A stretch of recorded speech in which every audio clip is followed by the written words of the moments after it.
కర్నూలు నంద్యాల జిల్లాలో కాపర్వేలను చోరీలకు పాల్పడుతున్న అంతర్రాష్ట్ర దొంగలను అరెస్ట్ చేశామని డోన్ డీఎస్పీ శ్రీనివాసులు మీడియా సమావేశంలో వెల్లడించారు. కోడుమూరుకు చెందిన ఇద్దరు దుండగులు ఈజీ మనీకి అలవాటు పడి డబ్బుల కోసం ట్రాన్స్ఫర్లోని కాపర్వేర్లు, వాటిలో ఉన్న ఆయిల్ను పలు గ్రామాల్లో వరుసగా చోరీలకు పాల్పడుతున్నట్లు డోన్ డీఎస్పీ తెలిపారు. రుద్రాక్షగుట్ట దగ్గర మా ఇన్స్పెక్టర్ గారు ఇంతియాజ్, మా ఎస్ఐ గారు Sarath Kumar Reddy plus crime party Dhone town staff అంతా కలిసి ఒక పెద్ద గ్యాంగ్ వీళ్ళు ట్రాన్స్ఫార్మర్కి సంబంధించి 2 జిల్లాల్లో 45 చోట్ల దొంగతనాలు చేయడం జరిగింది.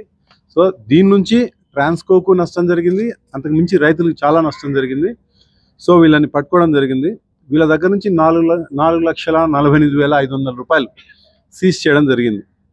సో వీళ్ళపైన ఇంతవరకు ఎటువంటి నిఘా కానీ షీట్లు కానీ లేవు. ఇప్పుడు వీళ్ళపైన షీట్స్ ఓపెన్ చేయబోతున్నాం. వీళ్ళది కోడుమూరు. సో కోడుమూరు పోలీసులు కూడా అలర్ట్ చేసి షీట్స్ ఇక్కడ ఓపెన్ చేసి అక్కడికి ట్రాన్స్ఫర్ చేయడం జరుగుతుంది.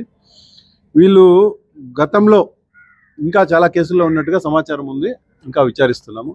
ప్రస్తుతానికైతే వీళ్ళని అరెస్ట్ చేయడం జరిగింది. మార్నింగ్ 4,48,500 రూపాయలు రికవర్ చేయడం జరిగింది.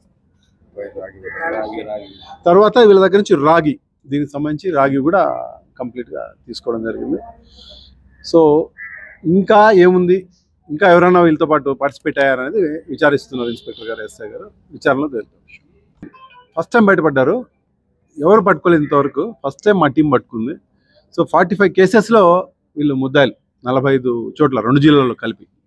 సో వీళ్ళు నో కర్నూలు అండ్ నంద్యాల జిల్లా, ఈ జిల్లాలో.